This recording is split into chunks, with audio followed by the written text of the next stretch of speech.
Mummy जी का हो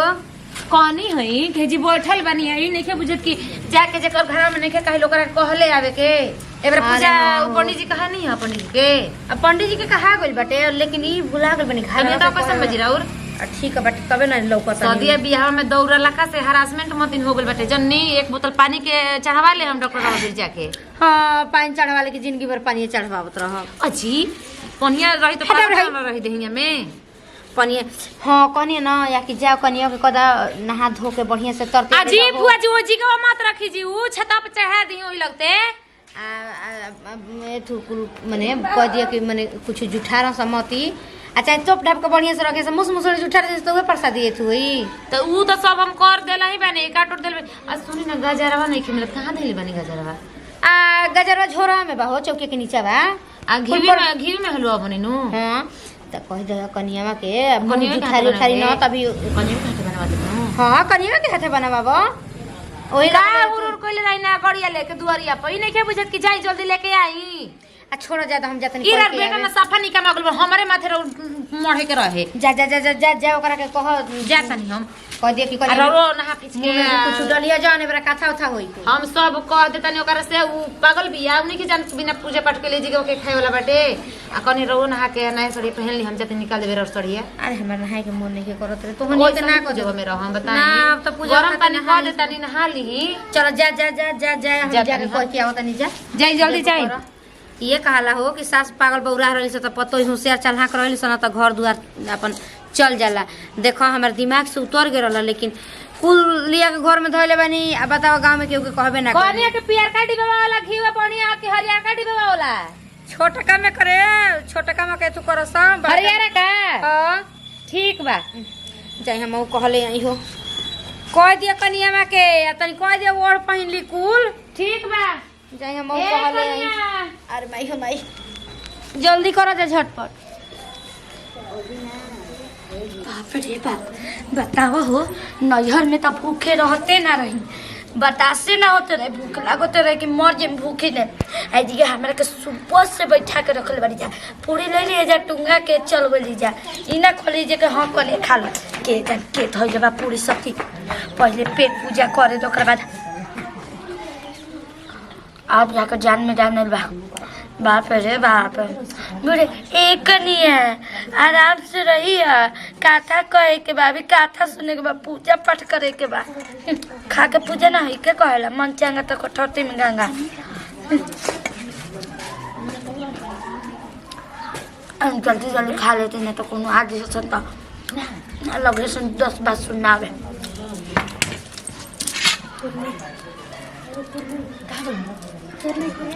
कोई आवत नहीं है ना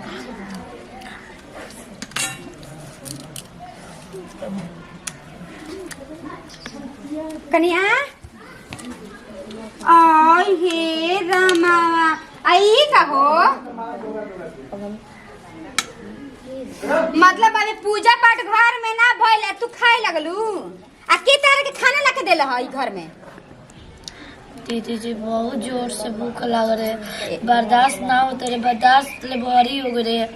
ए कनिया 12 बजे तक इंतजार कर ले तू पूजा पाठ हो जितनु तो खा ले रह तू मतलब तनी पूछे के चाहिए ना बड़ बुजुर्ग से कि खाई के ना खाई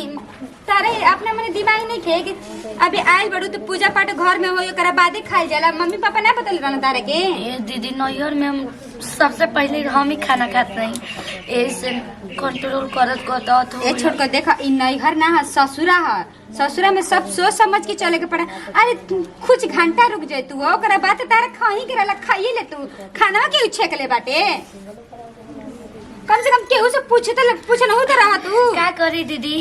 गंगा जल से कुला कर लिखा पवित्र हो जाए अब ये का हम तारे के कहीं कि गंगा जल मतलब पेटा में तार घुस गल बा तार भूख मिट गल तो मतलब गंगा जल करबू तो तार भूखिया खत्म हो जाई आए हो अब हम तारे के का कहीं मम्मी जी रहती तब नु ये पता हमनी के कुल मुंह न चले रहती अबे तो तारे के मन कर का हम तारे के कहीं दीदी जी का हो आके देखी हई हलवा खाते तनी का होई बा हां खात रही हलवा एने सब भ्रष्ट हो जाई केन काची करे खातिर हलवा काटा तनी सब पूजा पाठ ना होई घाटा तनी का हो गेलो बोला पूजा पाठ ना होई खा बोलू एही बेरा तू हां ए दीदी जी काहे के घरा में पेटू हम ही धइल बानी तारा के बार-बार कहले कि घर में पूजा बा हो अभी मत खाइए जा मत खाइए जा। हम कनिया नहीं तुम छुआ हो तुम छुआ तारा पूजा में बैठे के बाटे। हां ए दीदी जी ई मत छुआस भाठे ठूस ले लिया और मत छुआस। ठूस ले ली देखी ना हई हथा देखिए मुहाव देखी। आई हो द हम ना खतरा नहीं ये खतरा लिया का हो कनिया आ तारा के भोरा ही कहले ना कि एबरा कुछ खाइया पिया मत। ये दीदी पूरा कोशिश करनी है भूख कंट्रोल करे के ना फैला। अब हम का करी मोय गांव घर दुआरी पे जुटल बन पंडित जी आ गइल बन। अब बतावा ना कि का आदमी कहियन हो भौजी ना के काम मु देखावे जी सबके पूछी तो कहे जी काम के कनिया खा के बैठतिया हो अब का लगले आ खाइयो के छिपाइयो के बैठा दी तो हमनी पर पाप चढ़ी। भगवान करे एकर पर पाप। एक मिनट ई का हालत ले हो जाओ ठूस ले ले बड़ी पूजा में बैठे से पहले देखो तो नहीं तू दारो भचन तार पेट में माता नहीं संभाल रलिया उन्होंने मायनो खिसियतिया होई थी करे खातिर सब कोई के बोलौले भैया ए दीदी पेट में कैसे घुसे नहीं। अब जातन हमी मम्मी जी से कहे तो हारा के उहे सोच करी हमनी के बस के बात नहीं थी। सीख के आई बड़ू हो भौजी है माई वो मने कुछ सिखा के नहीं के विदा कइले इतना पेट में आई तरह अमाई रोल है 10 मिनट पहले अब चला जब ओतना खाइए करबे तो ई काहे के रखा ताड़ू ए जो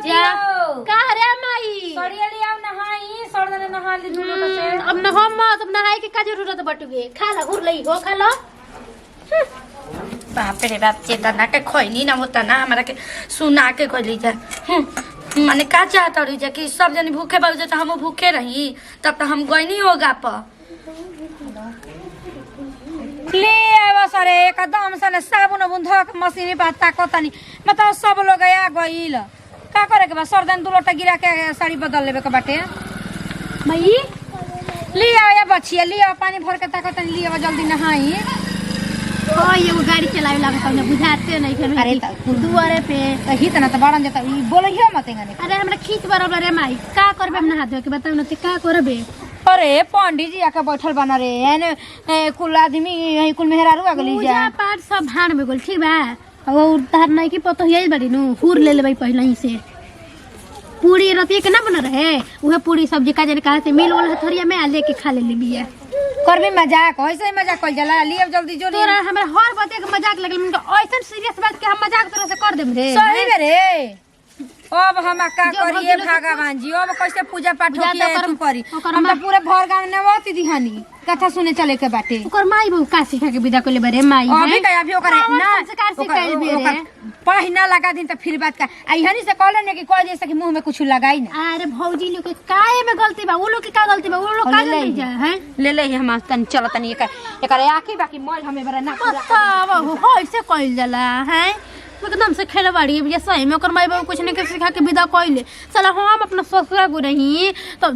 हम जब बियाह 2-3 दिन हम बिना खइले ही रह गो रही तो का हो गइल है मानता ने रीति रिवाज बाटे जनु पूरा होके तबे न खाए के कोई दीही ई हा ये अमाइल मोटा बियाह सही तब हूं एकरा हा ये अमाइल बटू जाए तो जब जन होके तन माई ने देखी हम बीच में नानू बोलम हम बोलम त खराब हो जाई हम ये निकल घर में से निकल ली रे का बनम जी तोर माई बाप आया के बैठल मन सब दुआरी पर अब बोल आई है रिया माई बिया माई बिया तोर माई का संस्कार तोरा के देले बिया रे करे बता हम पानी भर के नहाए चलते ते जाके हमर लड़की कहते कि मुंह उठा लिया लस तोरा के बड़ा की ए बड़ा की हां मम्मी जी मार उलट गलु सकारा कुली गोड़ी बतावा तोरा के कॉलर ली सके ना कॉलर ली सके मुंह ने के उठियावे के का है जी कैसे होई पूरा गांव नेवाती दिहनी पंडित जी आके दुआरी पर बैठ गइलन तोरी माई के बैठा के कथा तू करवाई बोल और जब जाए जे ना कॉलर लियो कॉल ना रही का खोलिए रे हाय समाई रहवे पेट धवाई रह भेट ना करना सुनी काल राती रोए रोए धोए में खइबे ना कइले हो सकता भूख लागल खा ली ना बर्दाश्त होल तब का डट ले बानी तब हमरा अपन मुंह लेके जाई कहे कि जा बर ना होई हैं कह दिन कि कनिया के तबीयत खराब रोत रोत तबीयत खराब कर ले बेचे कह दे अगर बिगड़बो करी ना तो तोहने के वजह से उ बिगड़ी इहो बात बाटे आ के काट बताई रहो रे काटो ना गलती कइए देले बिया तो थप्पड़ उठाव उनकर जिंदगी भर याद रही ना ठीक कम आज से हाथ उठाई ये सुधरिया न बच्चा रही न दूध पीता माने उहे बुढ़िया हो गेल बिया होते मन नुकसान होकी कि ना होकी आर तो जाए दे का नुकसान हो गेल हलवा वो तो बांट दी सब कोई खा पी आज समझदारी ना रही तो कहिए समझदारी रही है दीदी जी काल हो न जे पूजा एक कारण ये त छेछड़ा के पतो ले ना सरे अरे उ छेछड़ा आदमी काल ये परसों देखा ताटे तू करत ताटे अब जाई वो लोग के कहीं तो लाजे लगत है चुप रहिए दीदी जी नाम इतने पर हमनी के कुल कर्म कर देल रहती मम्मी जी तो का ओकरा के छोड़ला या तो हाथ उठा तो दियाली कल वाला काम करी इज्जत करी ना तो झुनझुना नहीं खियाबे हो इतना दिमाग हो गया बिना पले घर के आदमी के का भरेला तनी तनी गलती पे हाथ उठावा हमारा पीट हो जाला